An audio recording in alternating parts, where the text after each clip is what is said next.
Number 9, the people of the state of New York versus Tyrone Gordon.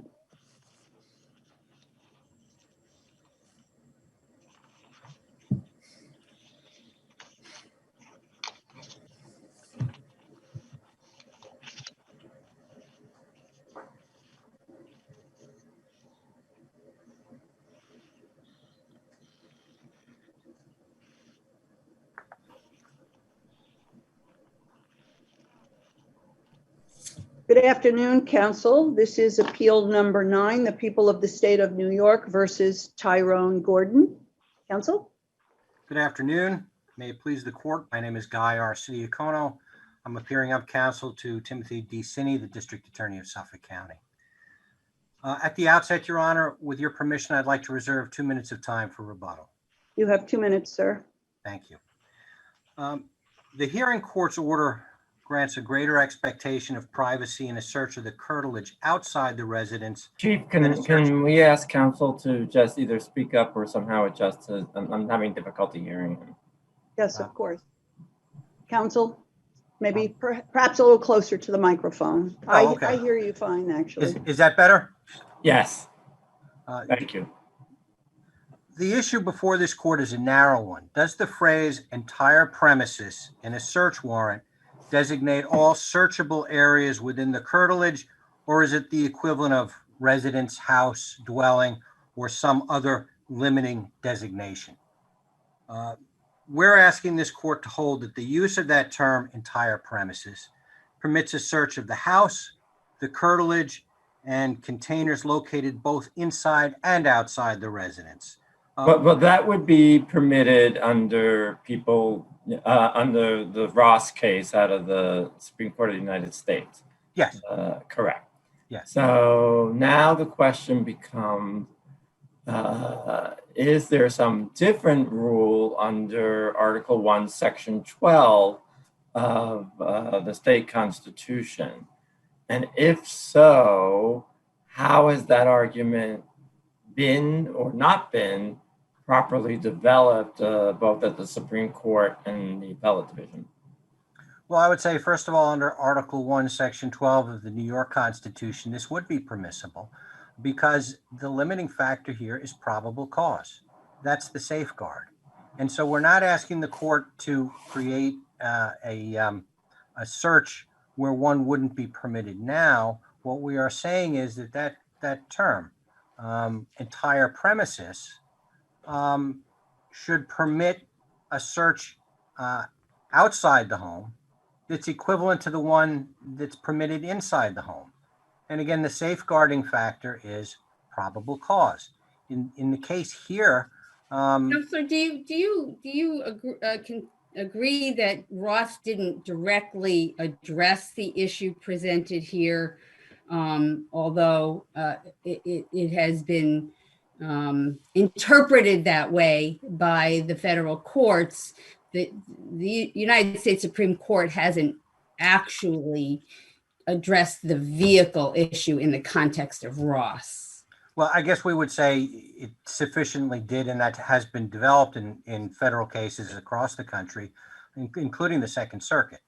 And how would you agree that the issue that was argued below was exactly the issue of whether New York law and citing several cases provided otherwise, and those cases themselves refer to the state constitution? Do you agree with that?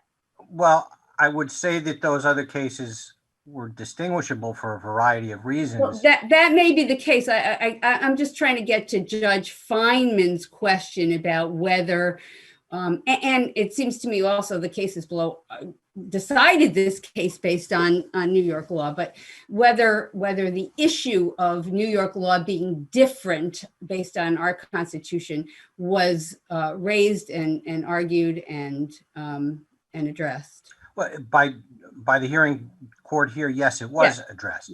Okay. Yes, it was, and I think what Judge Cohen determined was that he felt, in his opinion, that the Court of Appeals had to, until they readdressed Soroka, that his ruling was compelled by New York law. Our position is that those cases are really not strictly on point.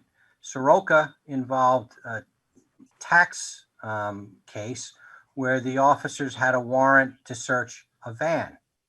They broke into a garage to search that van. Clearly, that's not the situation we have here. And in Dumper, you had a search warrant, and after the police started to exercise that warrant, a car drove up into the property, and the court said that car wasn't here at the start of the warrant. It wasn't mentioned for probable cause, and so that search was not proper. It wasn't. Chief, may I ask a question or two? Judge Wilson.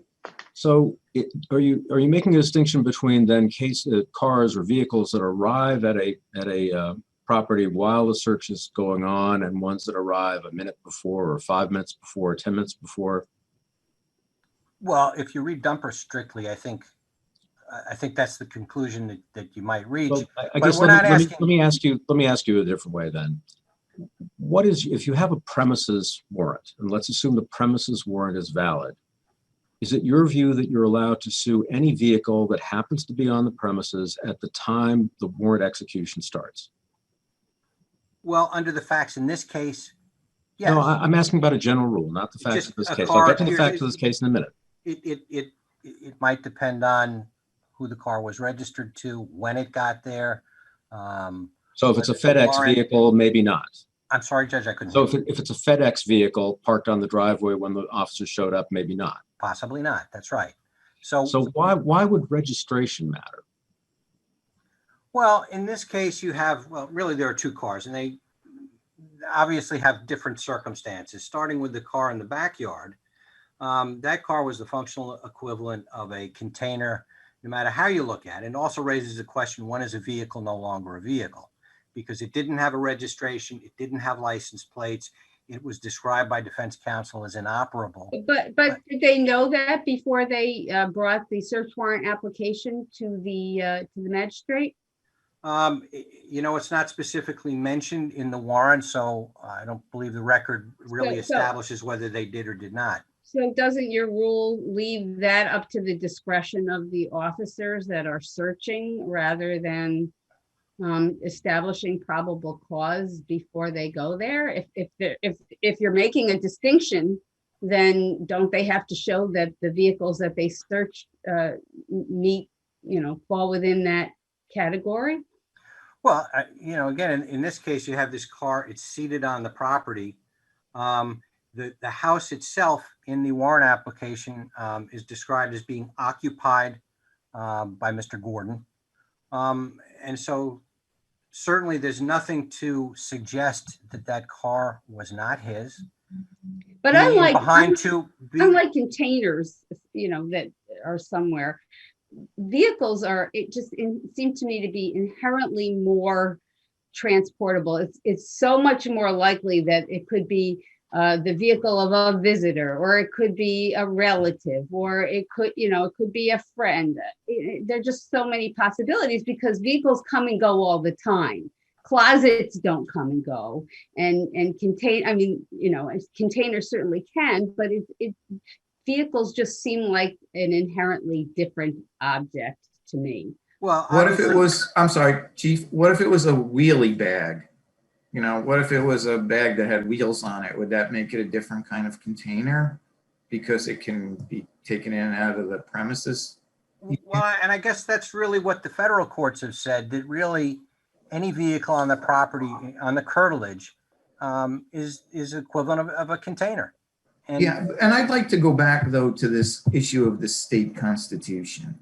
Because it seems to me the citations in the suppression motion were dual citations, and in our cases as well. That here's the rule, C, Fourth Amendment, and C, the relevant article under the state court, state constitution. But I'm looking for an independent state constitutional argument in this record based on the factors we've laid out many times in PJ Video and other cases that makes the argument at some level below this court that there's an independent state constitutional basis for suppressing this evidence? I'm sorry, for suppressing the evidence. Well, you know, from our Where is standpoint- that in the record? Well, this record establishes that the officers had provided an application. No, counsel, I think you're misunderstanding my question. I'm sorry. The question I have is, where was the legal argument made and preserved for this court that there is an independent state constitutional basis for suppression? I can't point you to it, Judge. I can't point you to it. Other than. And would that be because it wasn't there? Yes. Judge, can I Yes, ask a Judge question? Fahey. Thank you. Counselor, to buttress the state constitutional argument and the New York rule that applies, how do you view 690-15 and specifically the distinguishment that 690-15 of the CPL draws between a premises and a motor vehicle? Well, I'm not sure it draws a distinction. It lists different places where. Well, it the has search may separate be held. categories. Let me stop you there. It does have separate categories. Yes. it And does. there's a separate category for motor vehicles. Was that complied with here? In this case, well, I think arguably the warrant application did, based on the Well, observations. it never made by the mentioned motor officers. vehicles, did it? It did not mention specifically motor vehicles. However, when it addressed the behavior, which included sales that extended out of the house and across the street, when it, I understand that, but my question to you is that, you know, the logic of your argument is that it's a container, they had probable cause, therefore we're able to go in and do this. In the context of curtilage, there's a number of steps that you're going through when really all you got to do is cite the right section of the CPL and you wouldn't be in this position. well, that would be another way to do it, Judge. What we're arguing here It would be a lot easier. what we're- Let me stop you 1 second. It would be a lot easier way to do it than what we're going through right now, wouldn't it? Well, not necessarily, because if a magistrate looks at an application for a warrant and sees that there is probable cause to search not just the house, but to search the curtilage, to search containers, why can't that court use the phrase entire premises? Now, I understand what you're getting at. There are other categories. There's vehicle and there's person. But our position would be that a vehicle could be encompassed within entire premises. Well, In this here's case, my it should. point. Usually when the legislature writes something like this, they're very careful with the criminal procedure law. And they seem to have drawn a distinction between premises and motor vehicles. And it's set out there. And it doesn't resolve the constitutional question, but it seems to buttress the constitutional question. If I may ask a question, Yes, the Judge counsel. Rivera. Thank you very much. So, counsel, with respect to this last point or this point that you're making, so if I follow it to its logical conclusion, your position is based on your view that a property owner considers all motor vehicles on their property to be their property. Or did I No. misunderstand you?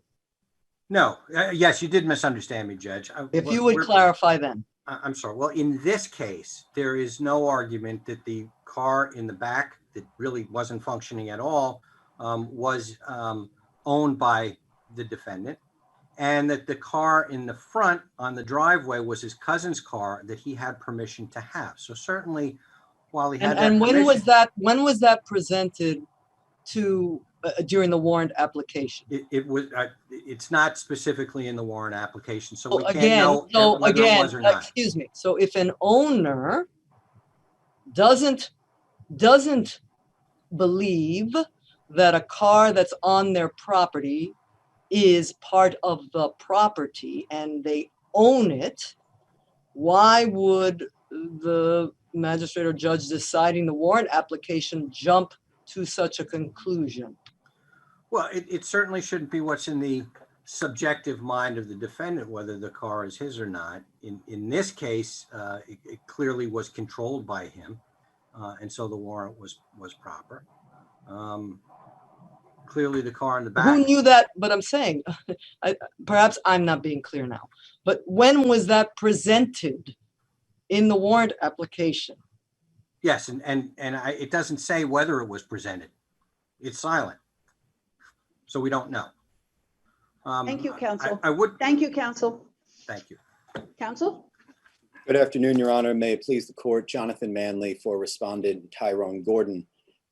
In this case, Your Honor, the people are asking this court to overturn almost 50 years of New York jurisprudence that requires law enforcement to particularly describe the place to be searched in a search warrant. The people have taken the position that because they included the language entire premises within the search warrant, that they were entitled to search any portion of the property, including any vehicles, buildings, sheds, or containers thereon.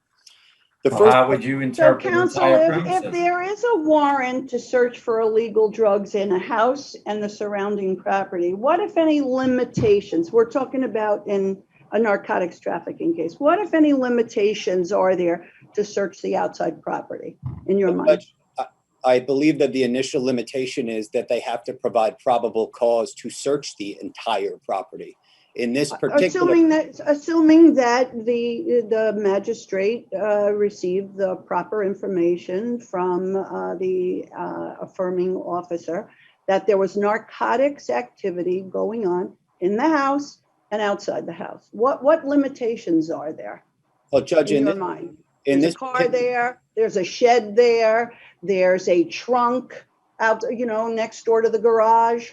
yeah, Judge, I believe in that type of a situation where they have established probable cause that narcotics activity is taking place throughout a premises. I believe they do still have to particularly describe vehicles, buildings, sheds, and things of that nature.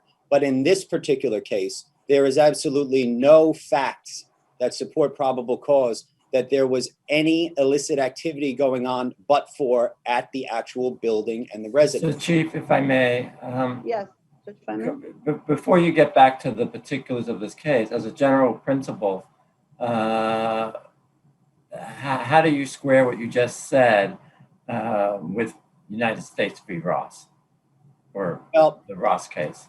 Well, I believe that the case law that has been established in New York State is narrower than that. I believe that the case law that's been established in New York Well, State. the Court of Appeals case all predate Ross, and to Judge Garcia's point, I'm not sure that there's any discussion in those cases of why the New York Constitution is affording greater protection. To me, the way I read those cases, Dumper and Siaka and the others, it seems to me that they're just saying this is what the feds have said and that applies here. I mean, obviously those cases aren't captioned United States versus Dumper or United States versus Siaka because they're New York cases.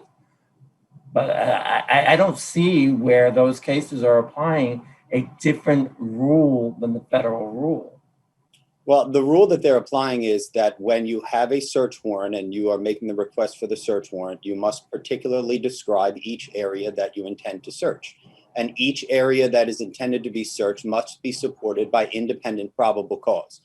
The cases that you cited, Your Honor, I think really we should be focusing on the Hansen case because the facts couldn't be any more similar to the facts that we have in this case. There was a vehicle on the property in Hansen that was searched. That vehicle was actually particularly described in the warrant, and the warrant indicated that they could search that vehicle. But the Court of Appeals made a determination that they did not have sufficient probable cause with respect to the vehicle to search it. Right, but so that's not really a disagreement about the controlling principle. That becomes a disagreement about what the record is in a particular case that was developed before the magistrate and or the scope of the warrant that's issued. What I'm trying to get at is the controlling principles. I think the controlling principle is just that each place that has to be searched, whether it be a building, whether it be a vehicle, whether it be a shed, So let me ask you this. You have probable cause to believe that there's drug dealing going on in a particular apartment or a particular house. And so you have to send in an officer to do a controlled buy or some sort of, cooperating witness to go do a whole survey of the property. Well, Judge, I wouldn't And say, find out if there's a shed and if there's a this and a that. well, Judge, Is that what you're advocating? well, Judge, I do believe that the police need to provide facts to allege that there are other portions of the property that are being used in any type of illicit activity and not just a drug transaction in order to get a search warrant. In this case, the facts were clear and alleged in the warrant application. The individual exited the home, walked out to an awaiting vehicle in the street, conducted a hand-to-hand transaction, immediately went back to the home. So what does entire premises mean when the judge issues the warrant? I believe that the warrant issued for under a theory of entire premises was incorrect in this case, and it's overbroad, just as the Rainey warrant was. The facts in this case do not support a warrant to search the entire premises. The facts in this case support a warrant to search the building, the home only, and nothing else was described, nothing else was alleged. Well, what about the conduct that I think the chief judge referred to earlier about drug dealing that's going outside on the street? Well, again, the facts that were alleged was the individual left the home, went to the vehicle that was another individual's vehicle, and went immediately back to the home on 4 separate occasions, if I remember correctly. There was no indication that any other portion of the property was being used for any illicit activity other than the building and the residence itself.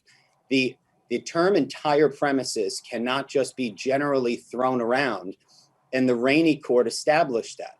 The Rainey court established that to protect innocent individuals, just as Your Honor had described earlier. What if a FedEx vehicle was on the property? What if that was actually Judge Wilson? What if there was another innocent party's vehicle on the property? The position of the district attorney's office in this case would state that they can search anything that happens to be there, whether it was there the day that a narcotics transaction occurred or whether it's there the time that the search occurred. If I may ask you a question, so counsel, as I'm listening to you, as I recall your briefing on this, I understand your point to be, now that you're saying the warrant itself was fully overbroad by the use of this term. Is that because the entire premises here included the residence and the home holds a particular position in not only federal jurisprudence, but state jurisprudence and under our respective constitutions? My position with that is in response to the district attorney's position, which was since the warrant states they can search the entire premises, they can search every vehicle, structure, building, or any other object thereon. I believe that before we can even get to their position about whether that is correct or incorrect, we have to look at whether the underlying facts in this case support a search warrant to search such a broad area, meaning the entire premises, the entire property, the entire yard, any structures or vehicles thereon. I don't believe that the facts that were alleged in this application support that. Putting that to the side, it is clear from New York jurisprudence, from Rainey to Dumper to Hansen to Siaka, that they cannot just search any vehicle on a property. The law enforcement cannot search any shed, building, or structure on a property. They are not allowed to do it unless it is particularly described in the application and supported by independent probable cause. Their other option here always could have been when they got to the property and they made a determination that these vehicles were there, they could have simply requested a piggyback warrant. They are asking for forgiveness now after the fact when they find out, after they search these vehicles, that they belong to Mr. Gordon. Law enforcement did not know at the time of the search that these vehicles belonged to Mr. Gordon. They didn't learn that they were his until they questioned him at the precinct hours after the search. So what the district attorney's office is asking is they're asking just to allow blanket, broad searches of entire pieces of property if they establish. Is this a common occurrence, or is this a very rare thing? What do you know what the regular general practice is here as to these premises warrants and the search of vehicles? Generally speaking, out here in Suffolk County, Your Honor, it is regular, that term entire premises is regularly used in this particular jurisdiction. I don't know if it is since Judge Cohen's decision, but prior to Judge Cohen's decision, it was regularly used.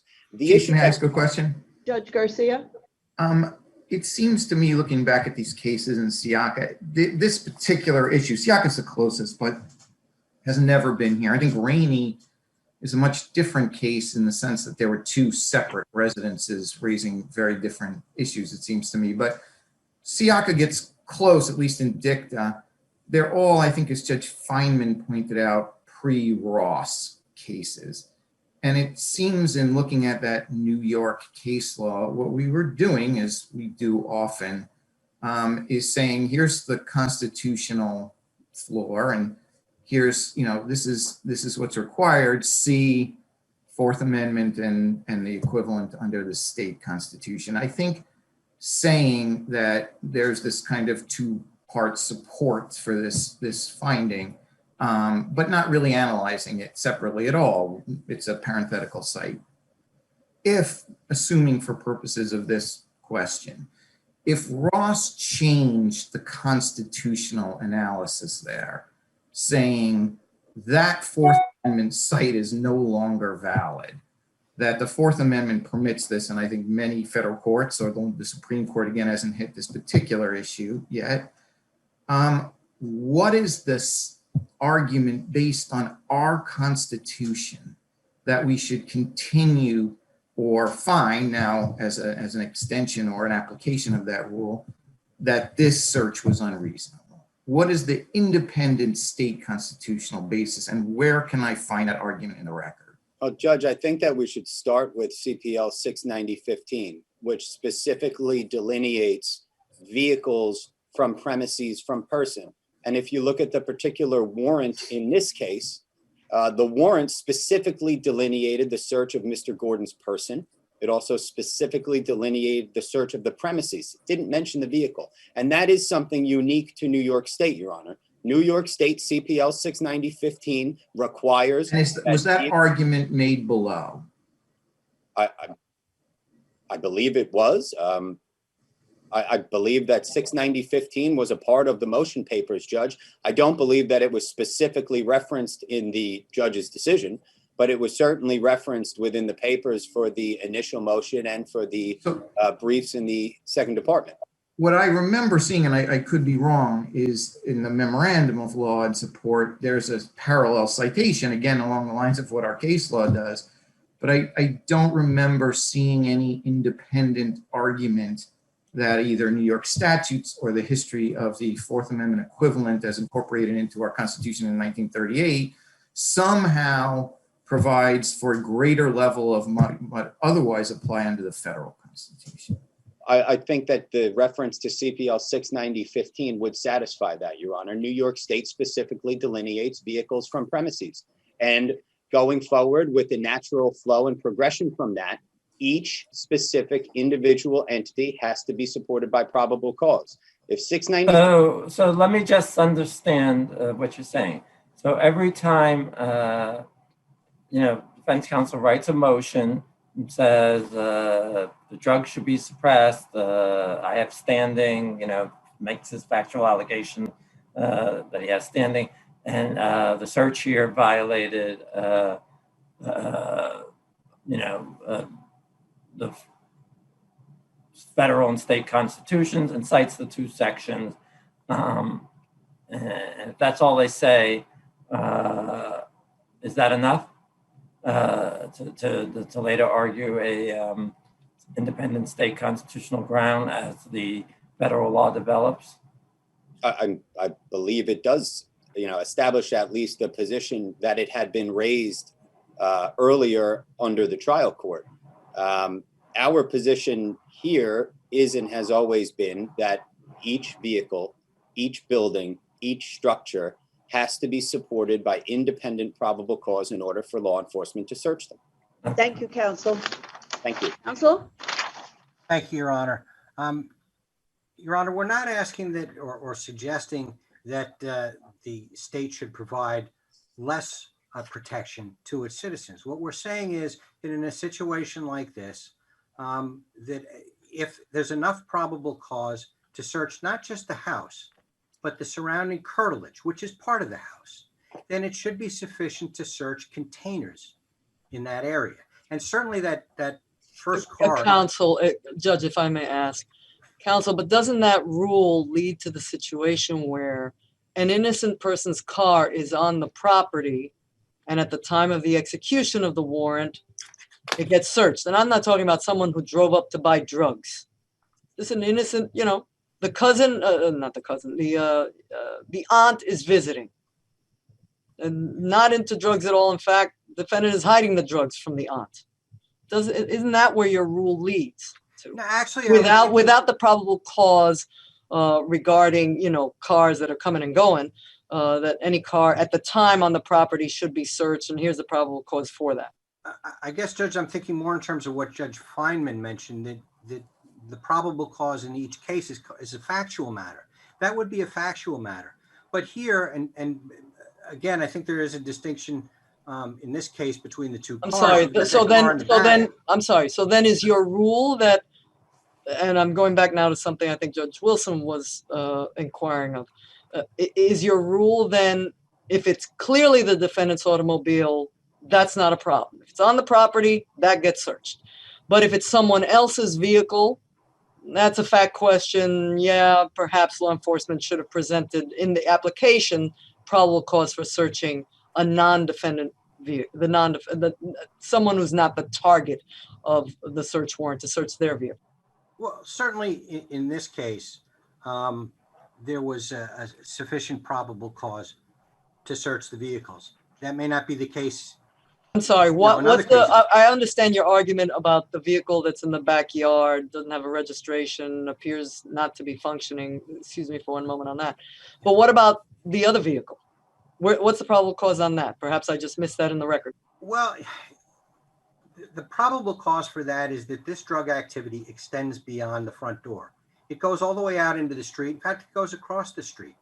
And the materials that the police officers were looking for and that they got the warrant for were the kinds of things, all of which could be secreted in small containers, including that car, both in the back and in the front. Things like the drugs, computers, records, drug paraphernalia, all of those were small items and could be secreted in small containers.